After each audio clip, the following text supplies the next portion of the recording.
أعوذ بالله من الشيطان الرجيم. بسم الله الرحمن الرحيم. يا أيها الذين آمنوا أنفقوا مما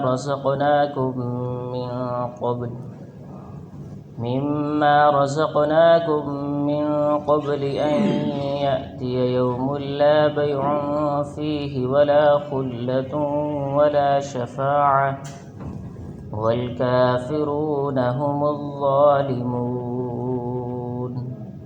صدق الله العظيم وصدق رسوله النبي الكريم ونحن على ذلك لمن الشاهدين والشاكرين والحمد لله رب العالمین. اللہ تعالیٰ کا ارشاد ہے یا ایھا الذین آمنوا انفقوا، اے وہ لوگ جو ایمان لے کر آئے ہو تم خرچ کرو مما رزقناکم من قبل، اس رزق میں سے جو ہم نے تم کو عطا کیا ہے اس سے پہلے ان یأتی یوم لا بیع فیہ ولا خلۃ ولا شفاعہ، اس سے پہلے کہ ایسا دن آ جائے جس دن کے اندر نہ کوئی خرید و فروخت ہوگی اور نہ کوئی دوستی اور نہ شفاعت کام آئے گی. والکافرون هم الظالمون، اور جو کافر ہیں یہی لوگ ظالم ہیں. پارہ نمبر 3 کا شروع ہے اور اس کی شروع کی آیات ہیں. اس آیت کے اندر اللہ جل جلالہ نے ایمان والوں کو پہلے تو خرچ کرنے کا حکم دیا کہ جو رزق اللہ نے تم کو عطا کیا ہے، اور اس میں کوئی شک نہیں میرے دوستو کہ جو چیزیں میرے اور آپ کے پاس ہیں، جو کچھ بھی ہے وہ سب اللہ کا عطا کرتا ہے اور اللہ کی طرف سے دیا ہوا ہے. قارون کو جب موسیٰ علیہ السلام نے فرمایا تھا کہ اپنے مال کی زکوٰۃ ادا کرو، تو وہ کہنے لگا کہ یہ مال تو میں نے اپنی محنت سے کمایا ہے اور اپنی سمجھ سے میں نے اس کو کمایا ہے، تو میں اس کی زکوٰۃ کیوں ادا کروں؟ میں نے کسی سے لیا تو نہیں، اپنی محنت سے کمایا ہے. تو جب انہوں نے نافرمانی کی اور اللہ کے حکم کو نہیں مانا تو اللہ نے فرمایا چلے ہمیں تمہارے مال کی ضرورت تو ویسے بھی نہیں ہے، زکوٰۃ جو مال میں رکھی گئی ہے وہ تو میرے دوستوں غریبوں کے لیے رکھی گئی ہے، اللہ کا تو حق نہیں ہے اس کو، یعنی اللہ کو تو ضرورت نہیں ہے، وہ تو غریبوں کے لیے ان کا خیال کرنے کے لیے اور ان کی زندگی کا گزران ہو سکے، اس لیے اللہ نے زکوٰۃ کو فرض کیا ہے. تو اللہ نے فرمایا موسیٰ علیہ السلام سے کہ یہ زمین بھی تمہارے تابع ہے، جو اس کو حکم کرو گے وہ یہ قبول کرے گی. تو چنانچہ لکھا ہوا ہے تفاسیر کے اندر کہ موسیٰ علیہ السلام نے زمین کو حکم دیا کہ اس کو بھی، قارون کو بھی نگل لے اور اس کے مال کو بھی نگل لے. تو وہ قیامت تک دھنستا چلا جا رہا ہے زمین کے اندر. اللہ نے عبرت کا نشان بنا کر دکھلایا کہ جو نہیں مانتا پھر میں اس کو کیسے عبرت کا نشان بناتا ہوں، اور ہمیشہ کے لیے اس کو بھی اور اس کے مال کو بھی زمین میں دھنسا دیا. تو جو کچھ ہمارے پاس موجود ہے وہ سب ایک اللہ کی عطا ہے اور اللہ کا دیا ہوا ہے. اگر اس میں سے خرچ نہیں کریں گے تو ہو سکتا ہے اللہ اس سب کو ہی ختم کر دے. اللہ کے لیے میرے دوستو کیا مشکل ہے؟ کوئی مشکل بھی نہیں. مشکل اور آسان تو میرے اور آپ کے لیے ہے، اللہ کے لیے تو سب ہی آسان ہے.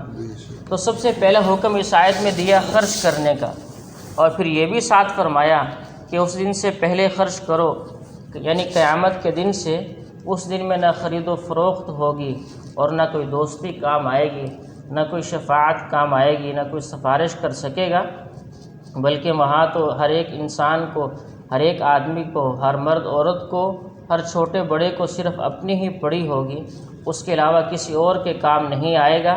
تو اس سے پہلے اللہ فرما رہے ہیں کہ اس دن سے پہلے جو میں نے تمہیں مال دیا ہے، جو رزق دیا ہے، جو کچھ میں نے دیا ہے اس میں سے خرچ کرتے رہو.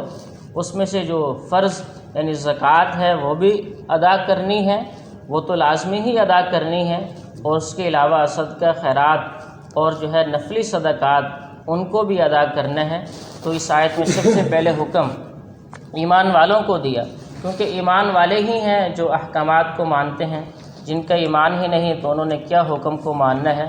جس کا ایمان ہے تو وہی حکم کو مانے گا، اللہ کے حکم پر چلے گا، اور جس کے اندر ایمان نہیں ہے اس کو آپ 100 بار بھی سمجھا لیں، اس نے ایک بات نہیں ماننی بلکہ اپنی مرضی ہی کرنی ہے۔ تو سب سے پہلے اللہ نے ایمان والوں کو حکم دیا، یا ایھا الذین آمنوا، اے ایمان والو، انفقوا مما رزقناکم، اس چیز میں سے خرچ کرو جو میں نے تم کو عطا کی ہے۔ رزق میرے دوستو، رزق ہر اس چیز کو کہتے ہیں جو بھی اللہ کی طرف سے عطا ہو۔ رزق صرف پیسے کو نہیں کہتے، یا رزق صرف مال دولت کو نہیں کہتے۔ رزق کے اندر اولاد بھی ہے، مال دولت بھی ہے، گھر بار بھی ہے، اور جو بھی اللہ نے جو کچھ عطا فرمایا ہے وہ سب رزق میں شامل ہے۔ تو رزق کے اندر ساری چیزیں موجود ہیں، تو اللہ اسی کا حکم فرما رہے ہیں کہ ان سب چیزوں میں سے خرچ کرو۔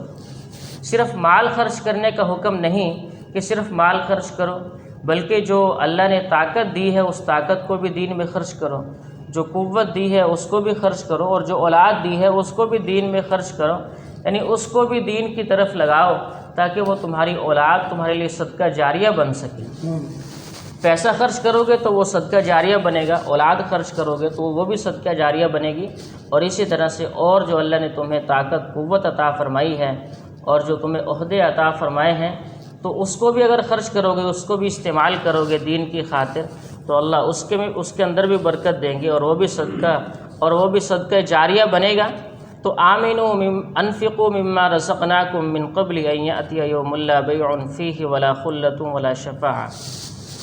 دنیا کے اندر انسان جو ہے اگر اس کے پاس خود نہ ہو تو دوست اس کے کام آ جاتے ہیں، یا کسی کی سفارش کروا لے تو وہ کام آ جاتی ہے، لیکن اللہ فرما رہے آخرت میں یہ چیزیں نہیں ہوں گی، آخرت میں یہ چیزیں نہیں ہوں گی، نہ وہاں پر کوئی خرید و فروخت ہوگی کہ بیچ کر کچھ نفع حاصل کر لے، ایسے بھی نہیں، نہ وہاں دوستی ہوگی کہ دوستی اس کے کام آ جائے، ایسے بھی نہیں، بلکہ قرآن کے اندر 25ویں پارے میں اللہ تعالیٰ کا ارشاد ہے الاخلاء یومئذ بعضهم لبعض عدو، کہ کل قیامت کے دن جو دنیا کے اندر دوستیاں ہیں، گہری دوستی ہیں، وہ کل قیامت کے دن سب کے سب دشمنیوں میں تبدیل ہو جائیں گے، الا المتقون، سوائے متقی لوگوں کے۔